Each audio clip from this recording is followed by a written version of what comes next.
नमस्कार साथियों, लक्ष्य education point competition centre Kasganj में आपका स्वागत है। आज हम पुनः जुड़े हैं आपके साथ हिंदी भाषा को लेकर के और इसका ये दूसरा वीडियो है। यदि अब तक आपने पहला वीडियो नहीं देखा है तो आप उसे अजय प्लेलिस्ट में जा कर के देख सकते हैं। ओके, तो हम देखते हैं। आज हमारा टॉपिक रहेगा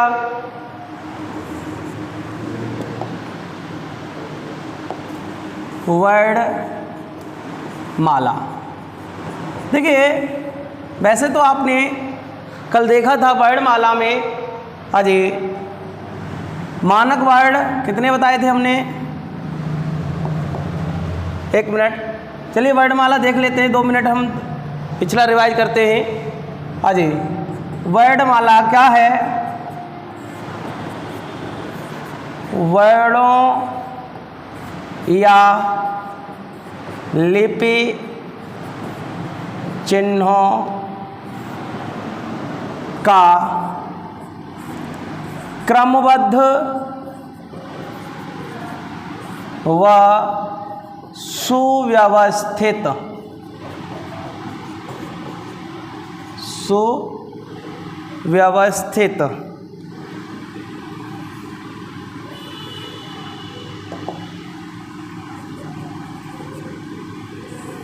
समूह वर्णमाला कहलाता है।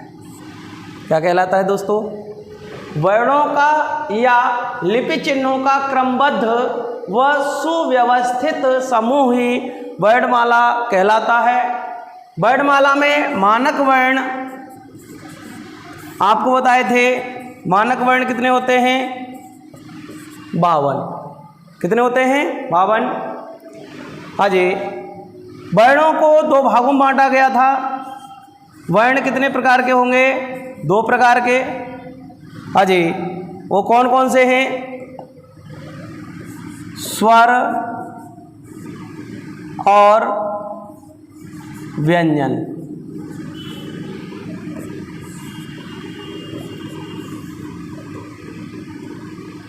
स्वर और व्यंजन, जिसमें आपने स्वर के बारे में पढ़ा था। स्वर आखिर है क्या? स्वर किसे कहते हैं? वे वर्ण जो स्वतंत्र व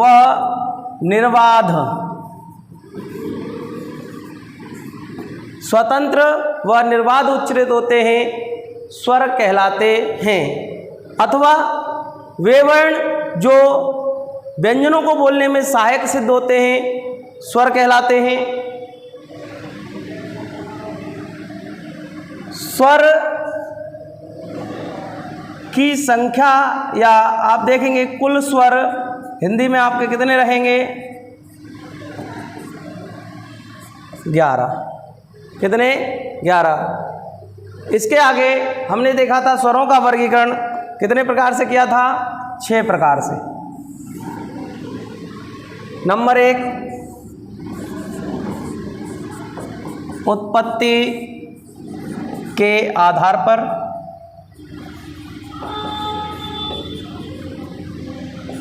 नंबर 2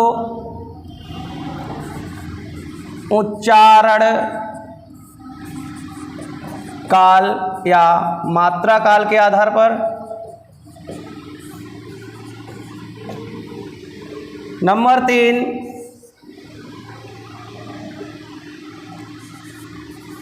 उच्चारण स्थान के आधार पर।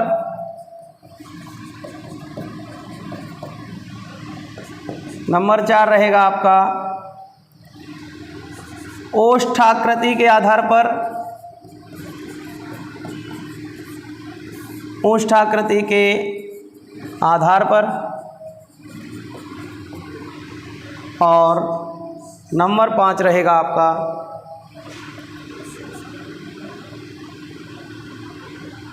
मुखाकृति के आधार पर। मुखाकृति के आधार पर।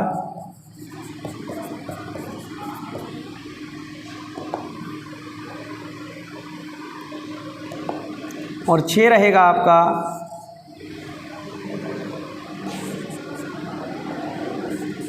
जिह्वा या जीव प्रयोग के आधार पर। ठीक है दोस्तों, तो यहाँ तक हमने कल देखा था। आज हम देखते हैं उत्पत्ति के आधार पर स्वरों का वर्गीकरण। ठीक है,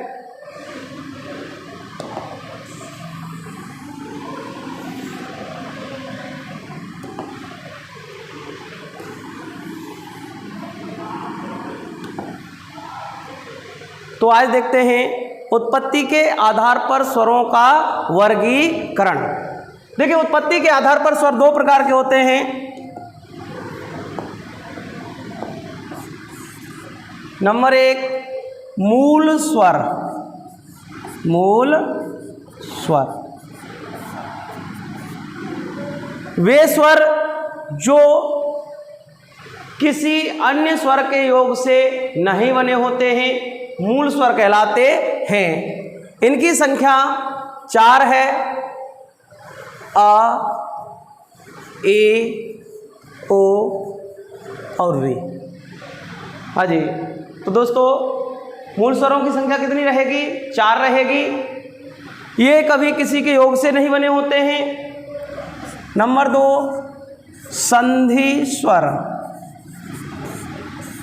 संधि स्वर, देखिए संधि स्वर क्या होते हैं? ऐसे स्वर जो दो स्वरों के मेल से बनते हैं, क्या कहलाएंगे? संधि स्वर। इन्हें हम दो भागों में बांट लेते हैं। एक तो दीर्घ स्वर, दीर्घ स्वर, और दूसरे रहेंगे संयुक्त स्वर। संयुक्त स्वर। देखिए दीर्घ स्वर कौन कौन से रहेंगे आपके? आ, ए, ओ। संयुक्त स्वर कौन कौन से रहेंगे आपके? ए, ओ, औ। ठीक है दोस्तों, तो ये हमने दो भागों में क्यों बांटे, इसका भी एक रीजन रहेगा। हाँ जी, उसको थोड़ा हम आगे जा कर के देखेंगे। देखिए दीर्घ स्वर आपके कौन कौन से हैं? आ, ई और ओ। संयुक्त की जब भी बात करेगा तो आपको कौन सा लगाना है? ए, ओ, औ। ठीक, अब ये देखिए आ जो है वो अ प्लस आ से मिलकर बना होता है। ई जो है ई प्लस ई से मिलकर बनी होती है। ओ प्लस ऊ से। जब ये स्वर हाँ जी एक ही जाति के स्वरों से मिलकर बने होते हैं, इसीलिए इन्हें सजातीय स्वर भी कह देते हैं। क्या कह देते हैं? सजातीय स्वर। ए आपके अ धन ए से मिलकर बनी होती है। ए आ प्लस ए से मिलकर बनी होती है। ओ आ प्लस ऊ से मिलकर बना होता है, और अ आपके अ प्लस ओ से मिलकर बनता है। ठीक है दोस्तों, हाँ जी, जब हम ये समान जाति के स्वरों से मिलकर बन रहे थे तो इन्हें सजातीय कह रहे थे। अब ये अलग अलग जाति से मिलकर बने हुए हैं तो इसीलिए इन्हें हम विजातीय स्वर कह सकते हैं या कहा गया है। इन्हें देखेंगे आप लोग, विजातीय स्वर भी कहा गया है। ठीक है, हाँ जी। अब देखिए हमने संधि स्वर को दो भागों में क्यों बांटा? क्योंकि देखिए यूपी SSSC परीक्षा वीडियो की 2018 की, जिसमें आज एक प्रश्न आया था कि निम्न में से दीर्घ स्वर है कौन सा? दीर्घ स्वर। और उस समय आपका ऑप्शन था हाँ जी ए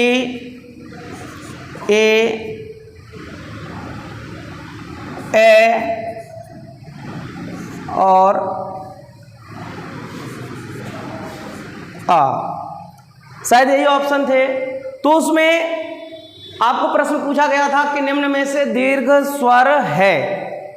तो ऐसी कंडीशन में इससे आगे हम जब मात्रा काल के आधार पर इसका वर्गीकरण करेंगे तो उस समय ये और ये भी एक दीर्घ स्वर कहे गए हैं, क्योंकि ये दो मात्रा काल के हैं, इसीलिए इन्हें भी दीर्घ कहा जाता है। लेकिन जब भी आपका ऐसा प्रश्न आता है जहां पर एक से अधिक आपको दीर्घ स्वर मालूम पड़े तो उस समय आप इसके आधार पर आज दीर्घ स्वर लगाएंगे। अर्थात ये जो तीन ऑप्शन में हैं तो इन्हीं में से आप लगा सकते हैं। अजी इनको आप जब भी संयुक्त की बात करेगा तब आप इनमें से लगाएंगे, जबकि संयुक्त आपके ये भी है।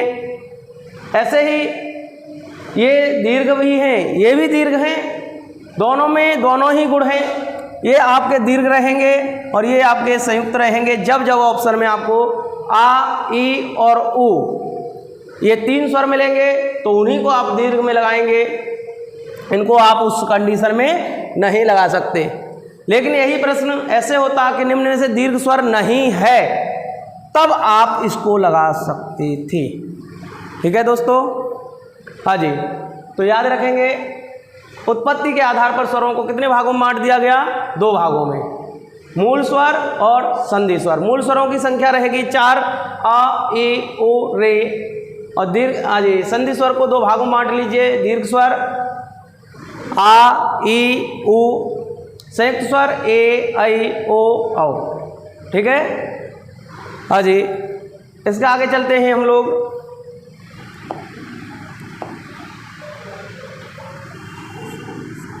इसका दूसरा वर्गीकरण हमने क्या बताया था? मात्रा काल या उच्चारण काल के आधार पर। तो देखिए, मात्रा काल या उच्चारण काल के आधार पर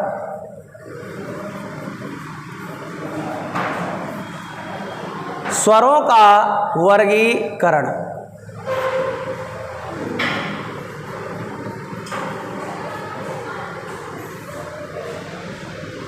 हाँ जी दोस्तों, मात्रा काल या उच्चारण काल के आधार पर स्वरों का वर्गीकरण। देखिए, प्रत्येक स्वर के उच्चारण में कोई ना कोई समय अवश्य लगता है। हाँ जी, आप यदि कोई स्वर बोलेंगे तो उसके उच्चारण में कुछ ना कुछ समय अवश्य लगेगा। हाँ जी, तो उच्चारण के आधार पर स्वरों को तीन भागों में बांटा गया। नंबर 1,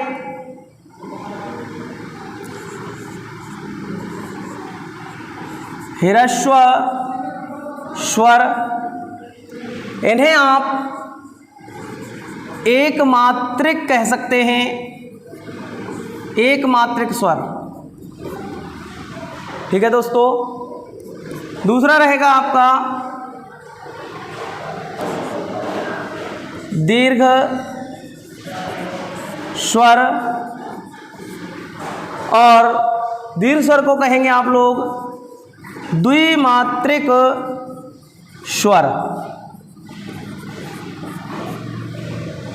और तीसरा प्रकार है आपका प्लुत स्वर, और प्लुत स्वर को कहेंगे हम लोग त्रिमात्रिक स्वर। तो देखिए दोस्तों, मात्रा काल के आधार पर स्वरों को कितने भागों में बांटा गया? 3 भागों में, ह्रस्व स्वर, दीर्घ स्वर और प्लुत स्वर। एक मात्रिक, द्विमात्रिक और त्रिमात्रिक। ह्रस्व स्वर क्या होते हैं? जिनके उच्चारण में एक मात्रा काल का समय लगता है, उन्हें आप कहेंगे ह्रस्व स्वर। इनकी संख्या 4 है, और वो भी कौन कौन से? आ, ई, ओ और रे। ठीक है दोस्तों। आगे दीर्घ स्वर, द्विमात्रिक स्वर, इसकी परिभाषा देखिए दूसरे तरीके से बना देते हैं कि ऐसे स्वर जिनके उच्चारण में ह्रस्व स्वरों की अपेक्षा दुगुना समय लगता है, ह्रस्व स्वरों की अपेक्षा दुगुना समय लगता है, क्या कहलाते हैं? तो आंसर आपका रहेगा दीर्घ स्वर। क्या रहेगा? दीर्घ स्वर। वो कौन कौन से हैं? तो आपके आ, ई, उ, ए, ओ, औ। तो दोस्तों याद रखिएगा, अजय दीर्घ स्वर यहाँ आपके आ, ई, उ, ए, ओ, औ ये रहेंगे। जबकि अभी आपने देखा था इससे थोड़ा ही पहले कि दीर्घ स्वर आपको केवल 3 बताए गए थे। हाँ जी, और यहाँ से देखिए ये भी दीर्घ हो गए। तो इसीलिए आप लोगों को बहुत ही सोच समझ के आंसर लगाना। जब भी दीर्घ की बात करेगा तो आप इन्हीं 3 में से आंसर छांटिएगा, ये नहीं हो तब आप इनको दीर्घ कह सकते हैं। ठीक है दोस्तों। प्लुत स्वर क्या होते हैं? प्लुत स्वर ऐसे स्वर जिनके उच्चारण में 3 मात्रा काल का समय लगता है। हाँ जी, या आप ऐसे कहिएगा, ऐसे स्वर जिनके उच्चारण में ह्रस्व स्वरों की अपेक्षा 3 गुना समय लगता है। कितना समय लगता है? 3 गुना समय। वो आपके क्या रहेंगे? जैसे कि आपने देखा होगा आ के बाद ये 3 साइन बना हुआ होगा, ये इस तरह से ही आपने देखा होगा ओम में भी बना हुआ होता है। तो ये जो चिन्ह है आपके, ये आपका स्वर माना जाएगा प्लुत स्वर।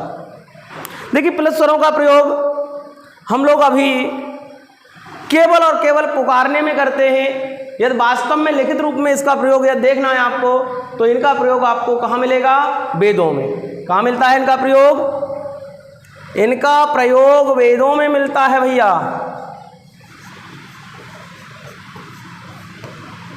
हाँ जी, अभी आपको लिखित रूप में कहीं नहीं मिलेंगे, वेदों में मिलेंगे। लेकिन यदि वास्तव में देखा जाए, यदि पुकारने की बात आ जाए, वर्तमान में इनका प्रयोग केवल किसी को पुकारने में किया जाता है। जैसे देखिए 2 भाई बहन हैं, दूसरे कमरे में हैं। हाँ जी, दोनों में लड़ाई होती है, तो बहन क्या कहती है? मम्मी। मम्मी को पुकारते हैं ना, मम्मी रसोई में है, मम्मी ये मार रहा हुआ मेरे लिए है, कह देते हैं ना। तो वही है, मम्मी को जो आपने लम्मा खींचा था, या पापा है, तो वही आपका क्या है? प्लुत स्वर है। ठीक है। हाँ जी, तो देख लीजिए, इसका स्क्रीनशॉट ले सकते हैं। आगे बढ़ेंगे।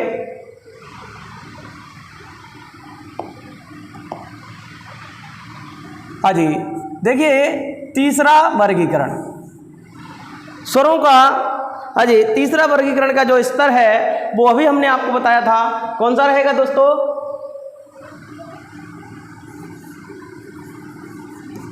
उच्चारण स्थान के आधार पर स्वरों का वर्गीकरण। देखिएगा, उच्चारण स्थान के आधार पर स्वरों का वर्गीकरण। उच्चारण स्थान के आधार पर देखा जाए तो स्वरों को 6 भागों में बांटा गया। कितने भागों में? 6। देखिए कौन कौन से?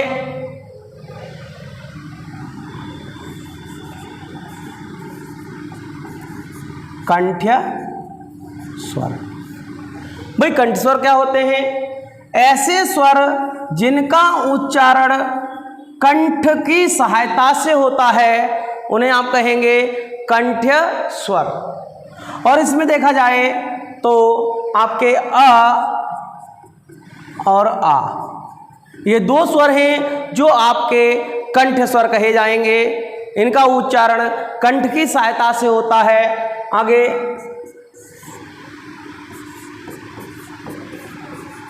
तालव्य स्वर। तालव्य स्वर क्या होते हैं? जिनका उच्चारण स्थान तालु होता है। हाँ जी, जिनका उच्चारण स्थान क्या होता है? तालु होता है, उन्हें आप तालव्य स्वर कहेंगे। और ये भी आपके ई और ई, ये दो स्वर रहेंगे। इसके बाद चलते हैं मूर्धन्य स्वर। देखिए मूर्धन्य स्वर में अजय ऐसे स्वर जिनका उच्चारण स्थान क्या होता है, मूर्धा, और वो रहेगा आपका रे। अब हम देखते हैं चौथा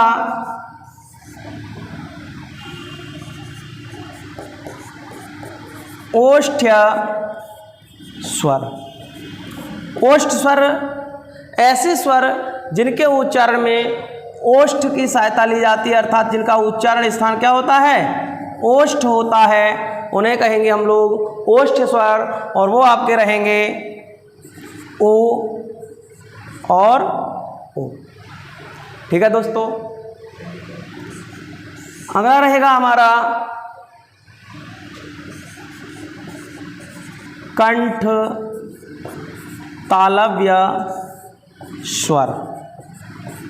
कंठ तालव्य स्वर क्या होते हैं, ऐसे स्वर जिनका उच्चारण स्थान कंठ और तालु दोनों से होता है, या जिनका उच्चारण कंठ और तालु दोनों से होगा अजी, उन्हें आप क्या कहेंगे, कंठ तालव्य स्वर। देखिए कंठ और तालु, कंठ का क्या है आ, तालु का क्या है ए। तो आ और ई से कौन बना, अभी थोड़ा देर पहले बताया था, आ और ई से कौन बना था, ए क्या भाई, आ से और ई से ही तो बनाया था इसको। जब आ का उच्चारण स्थान कंठ है, ई का क्या है, तालु है, तो इसका उच्चारण स्थान क्या होगा, कंठ तालु। ठीक इसी प्रकार से देखेंगे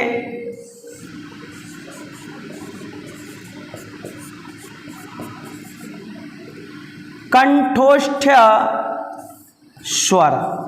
कंठोष्ठ्य स्वर क्या होते हैं, जिनका उच्चारण स्थान कंठ और ओष्ठ होता है। क्या होता है, कंठ और ओष्ठ। तो कंठ और ओष्ठ से जिनका उच्चारण होता है वे क्या होंगे, कंठोष्ठ स्वर। तो आप देखिए कंठ में कौन है, आ, ओष्ठ में कौन है, ओ। तो आ और उ से कौन बना था अभी थोड़ा देर पहले, ओ और अ।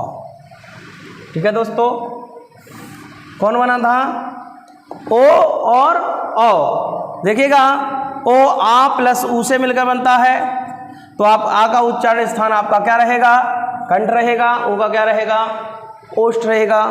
इस तरह से ये रहा आपके उच्चारण स्थान के आधार पर स्वरों का वर्गीकरण। देखिए देखा जाए तो हमारा वैसे एक और स्वर होता है, लेकिन वो संस्कृत साहित्य में होता है, हमारे हिंदी साहित्य में होता ही नहीं है अजय। लेकिन कभी भी ऐसा प्रश्न आ जाता है तो उसके लिए भी आप लोग देख लेते हैं, दंत्य स्वर। देखिए दंत्य स्वर क्या होता है, ये ऐसा नहीं है आपके हिंदी में पूछ लिया जाए, पूछा नहीं जाएगा, लेकिन कभी हो सकता है पूछ लिया जाए। तो उसके लिए देखिए जिनका उच्चारण क्या हो, दंत हो, और दंत है लृ।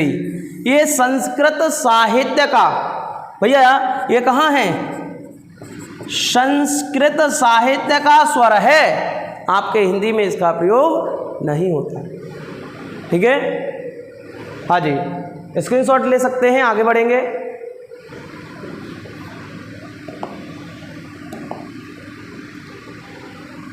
स्वरों का आप देखेंगे हम लोग चौथा वर्गीकरण। चौथा वर्गीकरण क्या बताया था आपको,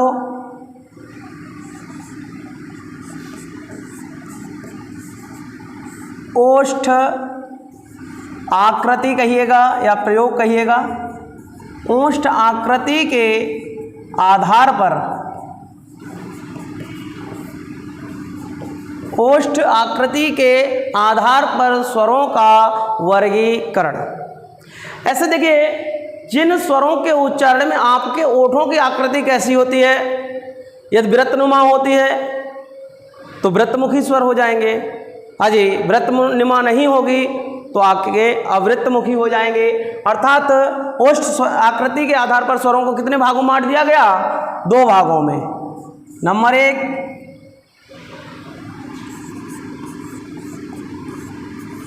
वर्तुलाकार, इसी नाम को चेंज करके पूछेगा वृत्तमुखी, और इसी को और भी नाम दे सकता है वृत्ताकार स्वर।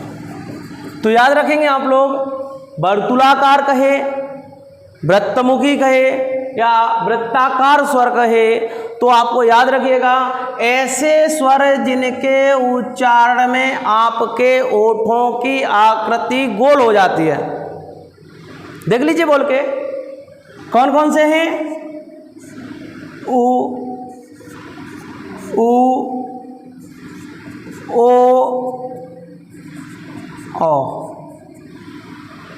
हाँ जी, घर पे जाके हाँ जी शीशे के सामने हाँ जी प्रयास कर सकते हैं आप लोग बोल के कि ओठों की आकृति गोल हो रही है या नहीं हो रही है। ठीक है, हाँ जी, ये तो रहे आपके वर्तुलाकार, वृत्ताकार या वृत्तमुखी स्वर। हाँ जी, उ, ओ। ठीक है, दूसरा देखेंगे अवर्तुलाकार,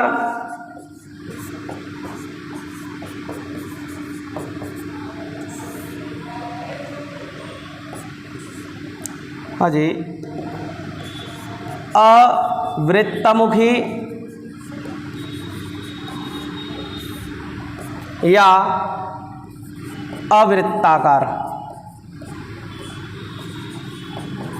अर्थात देखिए ऐसे स्वर जिनके उच्चारण में या बोलने में आपके ओठों की आकृति वृत्तनुमा नहीं होती, अर्थात हम ऐसे कह सकते हैं कि जिनके उच्चारण में आपके ओठों की आकृति कैसी हो जाए? चपटी हो जाए, या कुछ लोग इसको अर्धवृत्ताकार भी कह देते हैं। हाँ जी, तो देखिएगा वो कौन कौन से रहेंगे? ई, ए, ए।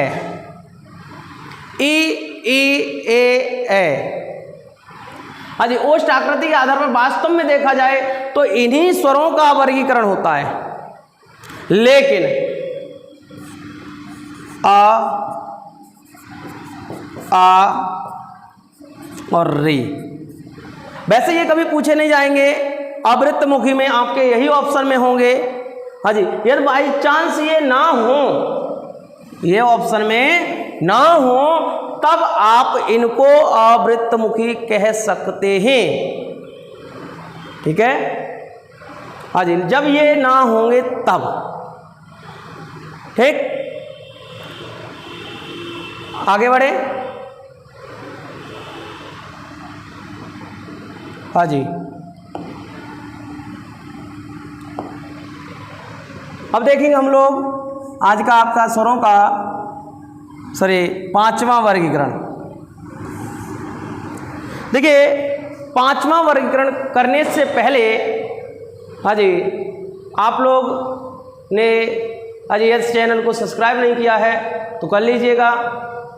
हाँ जी, और वीडियो यदि अच्छी लग रहा है तो आप लाइक भी कर सकते हैं। हाँ जी, आगे चलते हैं हम लोग।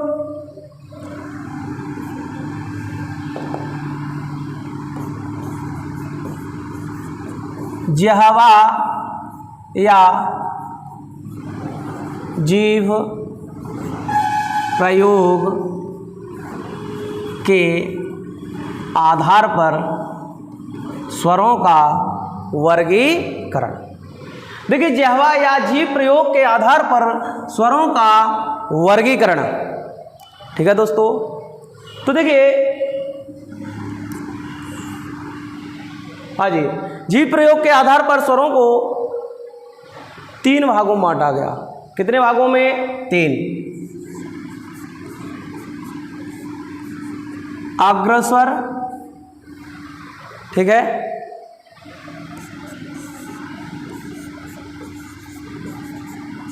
मध्यस्वर,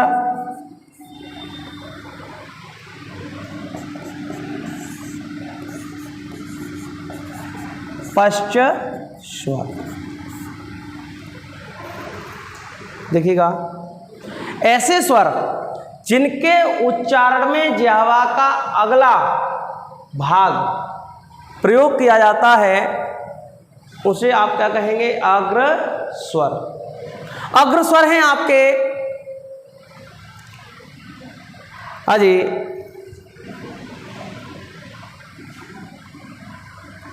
ए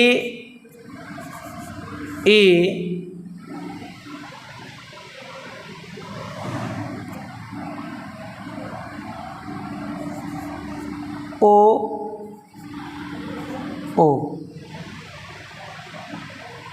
एक मिनट,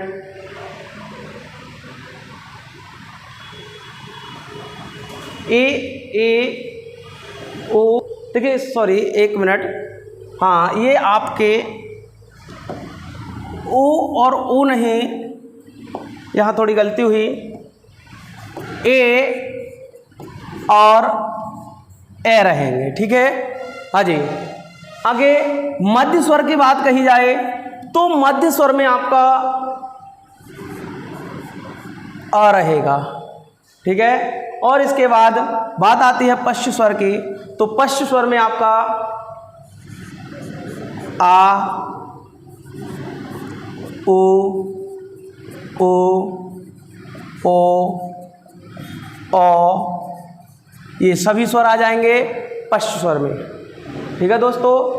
देखिए कभी कभी एक प्रश्न ऐसा भी बना है आज ये कंपटीशन में कि ऐसा आपसे पूछा गया कि मध्य स्वर है, निम्न में से मध्य स्वर है, और ऑप्शन थे उस समय ए, ओ, आ और कह लीजिएगा ए। हाँ जी, ऐसी कंडीशन में जब ऐसा ऑप्शन आता है आपके लिए कि इनमें से मध्य स्वर है, तो देखिए मध्य स्वर क्या है, तो इस समय आपको हाँ जी जब ये आ ना हो ऑप्शन में, तब आप इस वाले आ को मध्य स्वर कह देंगे। लेकिन यदि आपका हाँ जी ये आंसर हो, आ हो ऑप्शन में, तो उस समय ये वाला आंसर नहीं लगाएंगे, उस समय आपका यही आंसर सही माना जाएगा। अजी सोच समझ के लगाना है, वैसे तो ऐसा कभी होता नहीं है, लेकिन कभी कभी ऐसा हो भी जाए तो उस समय जब आ आपका ऑप्शन से बाहर हो, चारों ऑप्शन में से ना हो, तो उस कंडीशन में आप लोग आ को भी लगा सकते हैं, ठीक है दोस्तों। क्योंकि देखिएगा आपको यदि मैं बताऊं तो जो आपकी जीभ है यहाँ से आपके ई अजी ओ सॉरी फिर ए और ए ये रहेंगे, यहाँ से आपका आ रहेगा, और यहाँ से देखा जाए तो आपके आ सॉरी आ को हटाइए, ओ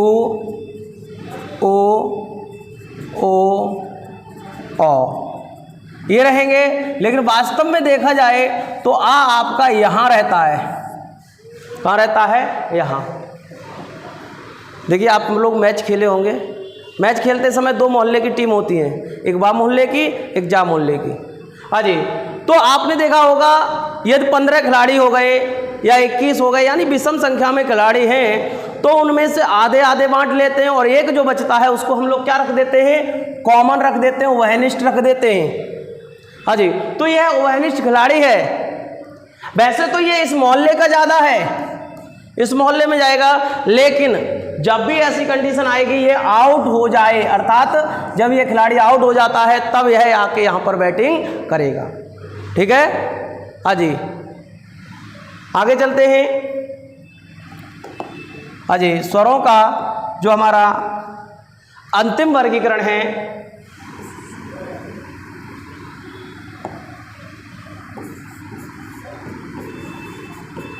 मुखाकृति या मुख प्रयोग के आधार पर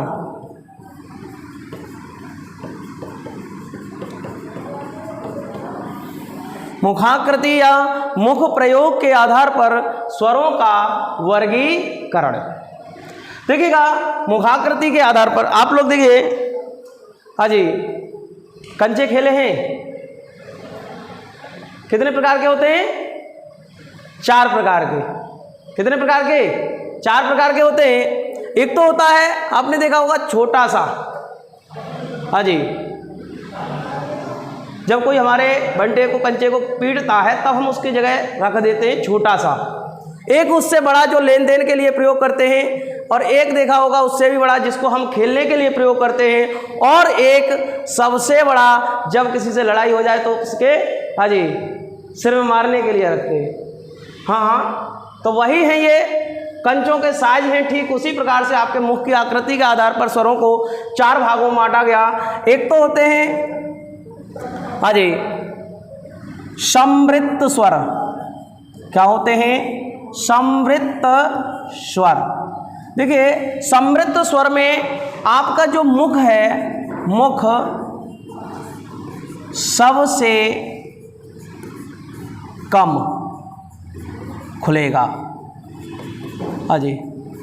अर्थात आप देखिएगा, समृत स्वर जो होंगे उनके उच्चारण में आपका मुख सबसे कम खुलेगा, ठीक है, छोटा वाला। हाँ जी। दूसरा रहेगा प्रयोग अर्ध समृत स्वर। एक समृद्ध और दूसरा होगा अर्ध समृद्ध। अर्ध समृद्ध में क्या होगा भाई? इससे अधिक। कौन सा? इससे अधिक। अर्थात आप यहां कहेंगे मुख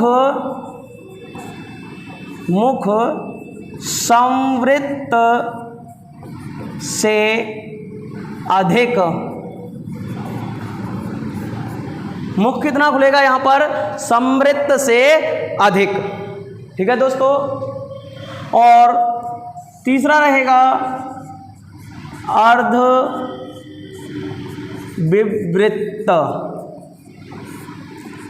अर्ध विवृत स्वर और अर्ध विवृत में देखिएगा, चौथा जो है आपका विवृत रहता है, विवृत स्वर।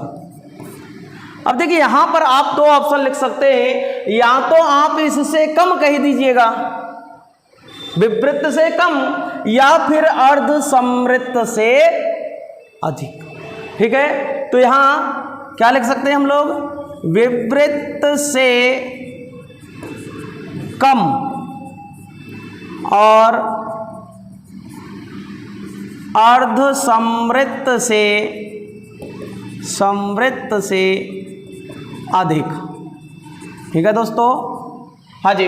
यहां अर्ध विवृत में क्या लिखेंगे?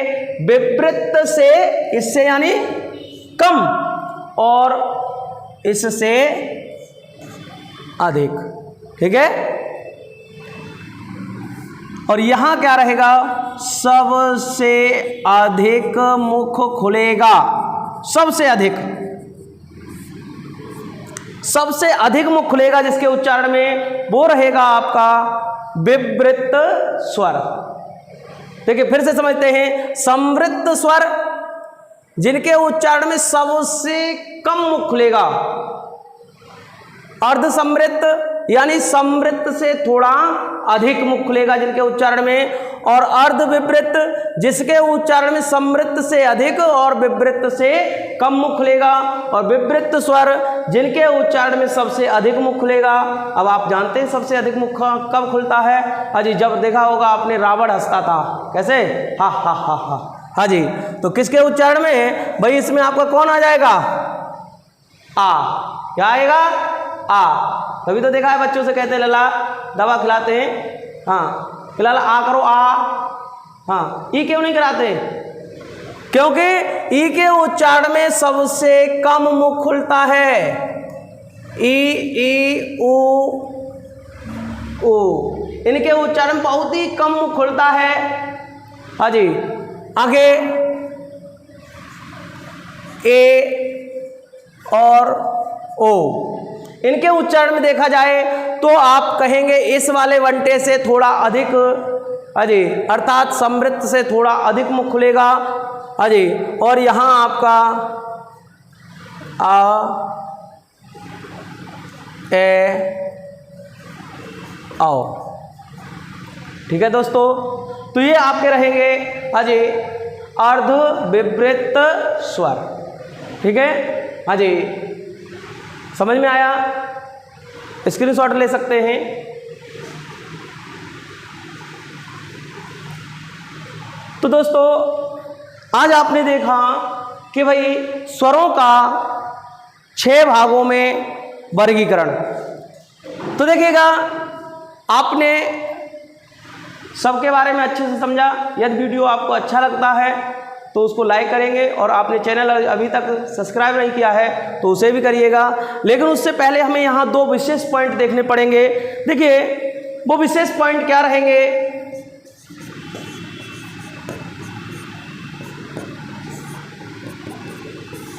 देखिए स्वर का दूसरा नाम, स्वर का दूसरा नाम,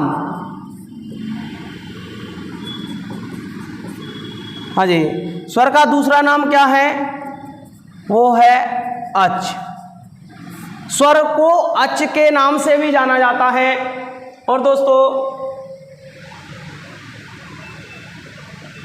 अभी आपने जो वर्गीकरण तीसरा देखा था उसमें देखा था मात्रा काल, कि हम बार बार कह रहे थे कि जिनके उच्चारण में 1 मात्रा काल का समय लगता है, जिनके उच्चारण में 2 मात्रा काल का समय लगता है, जिनके उच्चारण में 3 मात्रा काल का समय लगता है। आखिर ये मात्रा काल है क्या?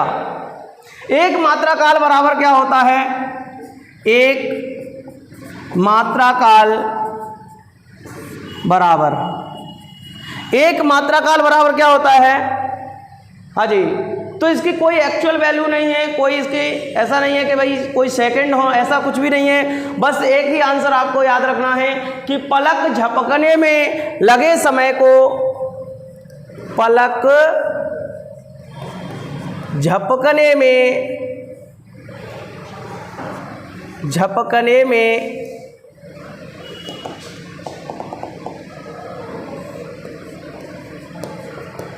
लगा समय। ठीक है दोस्तों, पलक झपकने में लगे समय को 1 मात्रा काल कहा जाता है। ठीक है, और एक स्वर का दूसरा नाम अच है। इसी के साथ एक चीज और आपने देखी होगी, वैसे ऐसा भी प्रश्न बन जाता है कि अजय ऐसे कौन से स्वर हैं जो स्त्रीलिंग में प्रयोग किए जाते हैं, स्त्रीलिंग रूप में मिलते हैं। तो स्त्रीलिंग स्वर जो होते हैं आपके, हाँ जी, स्त्रीलिंग स्वर, स्त्रीलिंग स्वर रहेंगे आपके ई, ए और एक री।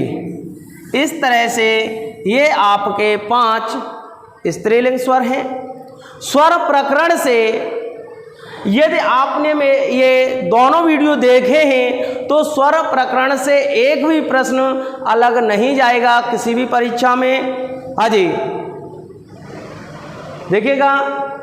अब इसी के साथ मैं अपनी वीडियो यहीं आज समाप्त करता हूँ। अगली वीडियो में आप लोग फिर से देखेंगे आज व्यंजन प्रकरण।